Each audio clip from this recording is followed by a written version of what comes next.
basket. Ce sont des étudiants qui 2 fois par semaine proposent à des seniors de les accompagner durant leurs courses. Une aide pratique, mais surtout une façon de créer du lien. Exemple dans un supermarché grenoblois.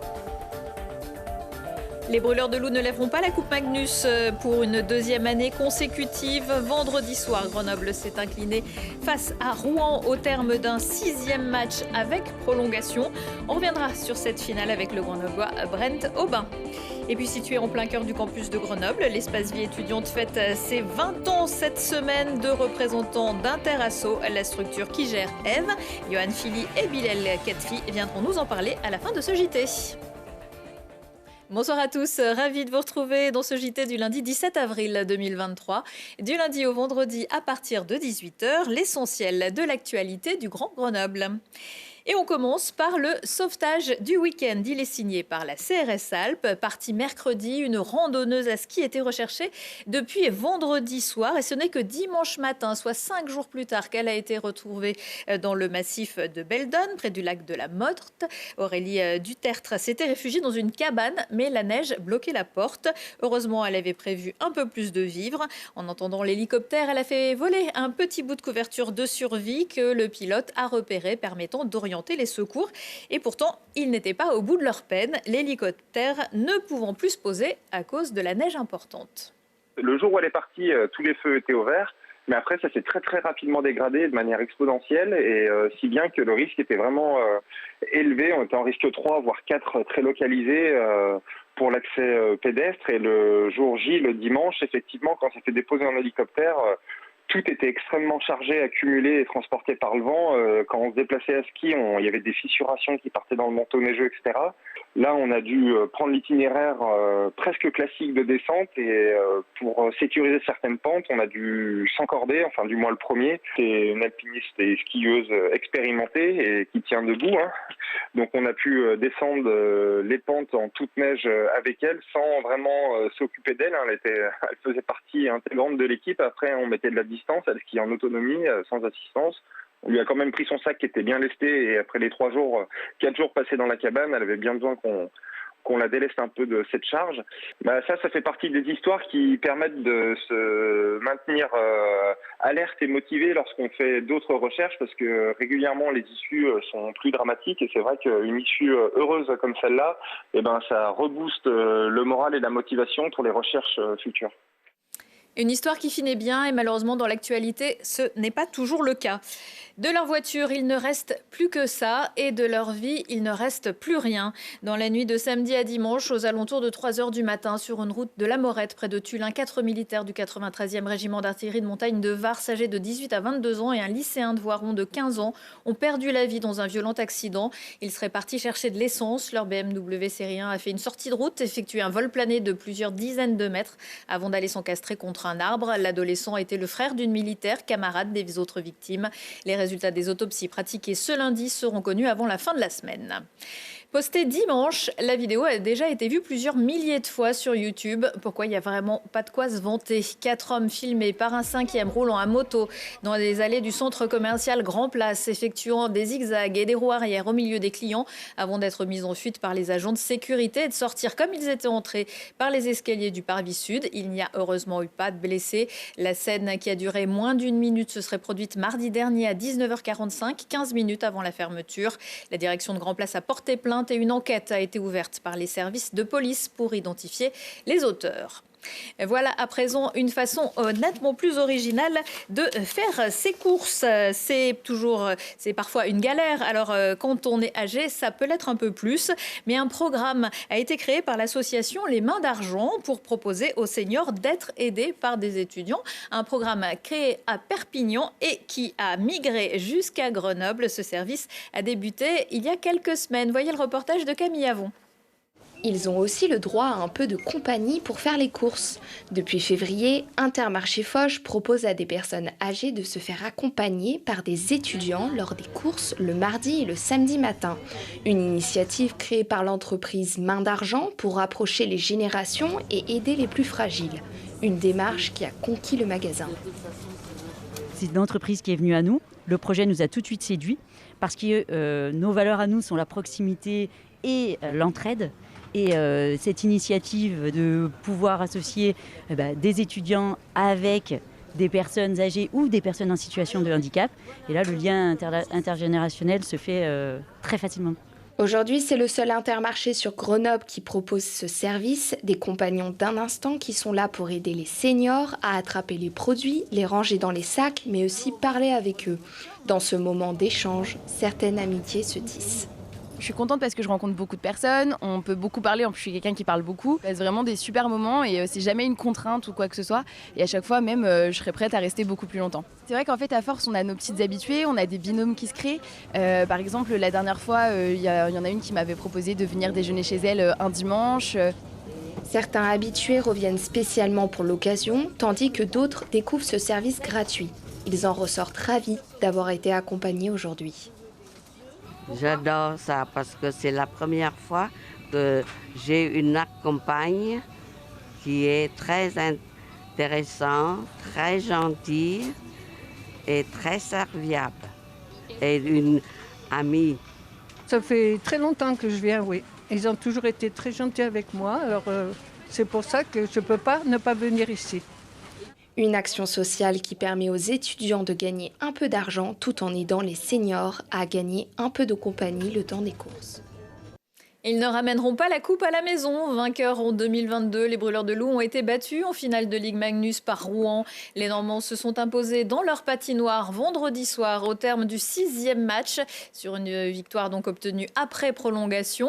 Écoutez la réaction du Grenoblois Brent Aubin, l'un des plus grands buteurs de ces phases finales. Je pense pas qu'il y a beaucoup de gens en France, dans le monde du hockey, qui auraient prédit que Grenoble allait perdre 4 matchs d'affilée cette année.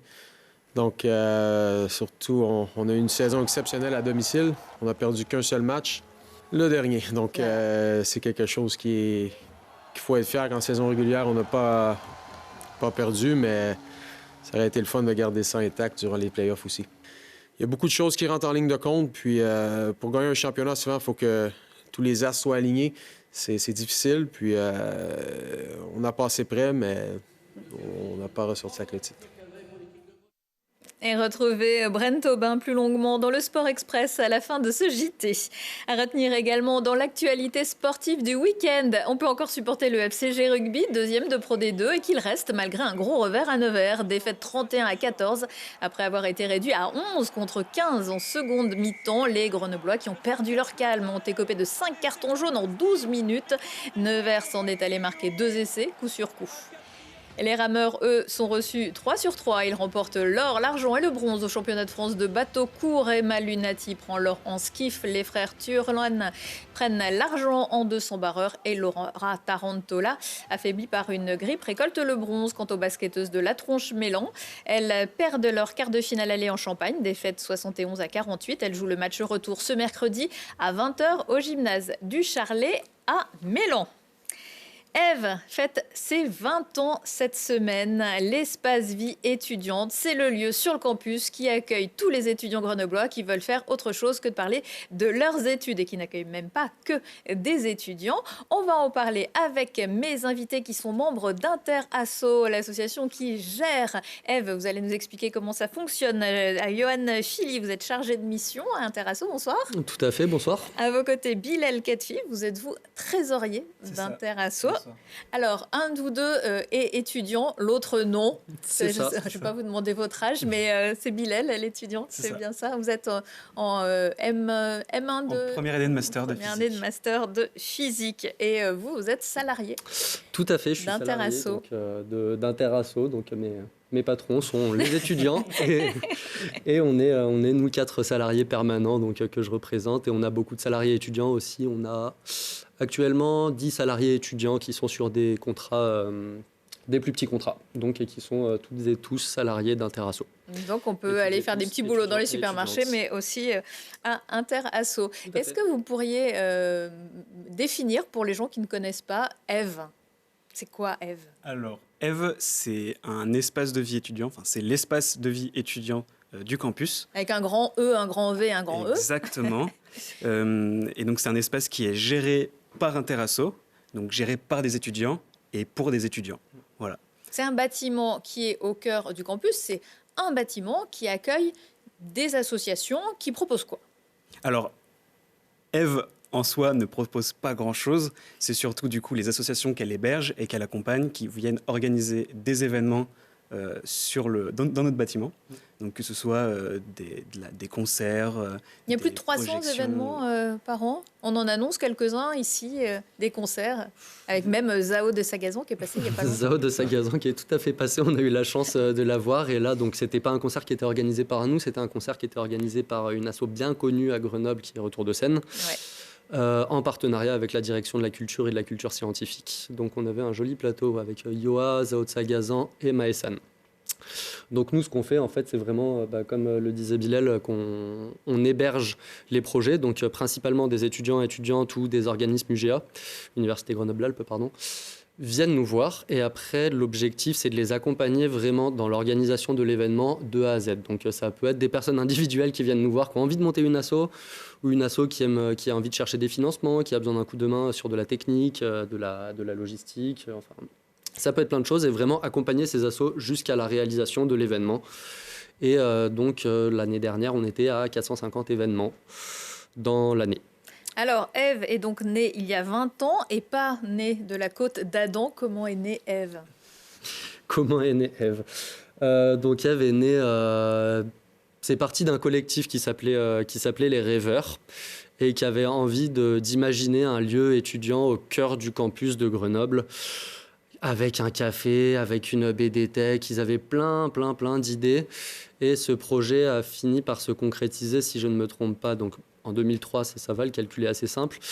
Grâce à la métropole qui s'est beaucoup investie également, donc l'université, enfin les universités à ce moment-là, la métropole de Grenoble qui a pas mal accompagné. Donc, ce bâtiment a été construit en 2003 autour également d'une radio associative, Radio Campus, qui sont toujours présents, qu'on appelle nos colocs, qui partagent nos locaux, avec une autre asso qui intègre, qui fait de l'intégration à destination des étudiants et des étudiantes internationaux. Et puis il y a le café aussi qui accueille plein d'étudiants tous voilà, les jours. Ça, en fait, voilà, il y a 3 points forts, c'est Interasso, Campus et le café. Voilà, ouais, c'est ça. Et le reste, le café, c'est vraiment... Enfin, c'est Interasso, c'est nous qui gérons le café. Et heureusement que le café est là un petit peu parce que ça nous permet également de faire tourner ce bâtiment. C'est vrai. Alors je ne sais pas si vous le savez, mais Ève a aussi accueilli des émissions de TV. Télé, on va voir quelques images. Alors voilà, on était tous jeunes et beaux. Ce sont des émissions de télé Grenoble, voilà, plusieurs fois. On est venu plusieurs fois au moment où on avait un plateau itinérant. Okay. Donc on voulait vous montrer ça aussi. On arrivait à s'installer dans n'importe quel lieu, souvent des gymnases, mais parfois Ève. Et voilà, on en garde en tout cas de très bons souvenirs. Peut-être qu'on pourra refaire des émissions. On va prendre contact à la fin de ce JT. Alors l'anniversaire, on en parle un peu. Comment ça va se passer? Ça commence ce lundi soir. Tout à fait. Qu'est-ce qu'il va y avoir? Alors aujourd'hui, c'est vraiment du coup l'inauguration de cette semaine. Donc on a du coup une exposition qui va être présentée, la venue de pas mal de monde, de la région, l'université, le Crous. Tous les gens qui donnent des sous. En gros, mais pas que.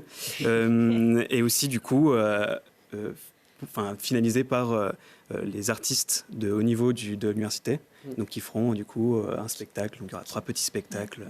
Donc il va y avoir plusieurs choses. Donc voilà, une journée des solidarités, je vois mardi, une journée de l'intégration mercredi, une journée associative et festive jeudi et la journée culturelle des étudiants avec une scène ouverte. Pour les étudiants. Donc vraiment une programmation qui est pas mal étoffée. Pour la montée, en fait, on a vraiment fait...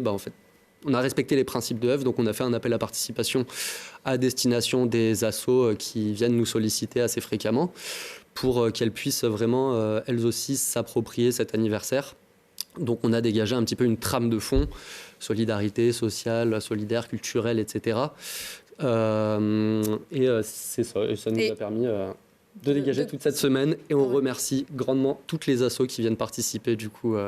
Voilà, et on peut venir, donc même, je le disais, même si on n'est pas étudiant, voir un petit peu ce qui se passe sur le campus. Tout le programme, on le retrouve sur eve-grenoble.fr. Exactement. Merci à tous les deux. On va jeter un œil à ce qui se passe dans le reste de l'agenda avec une rencontre sur le campus avec l'ancien président de Médecins sans frontières et auteur de nombreux ouvrages sur l'humanitaire, Ronny Broman, mardi dans l'amphi du bâtiment Stendhal, invité par la Maison des sciences de l'Homme Alpes. Il donnera une conférence sur le thème « Y a-t-il des guerres justifiées sur le plan humanitaire ». Tenue de soirée et talons au rouge à lèvres, Mademoiselle B est une célèbre actrice qui remonte sur scène pour faire ses adieux au public.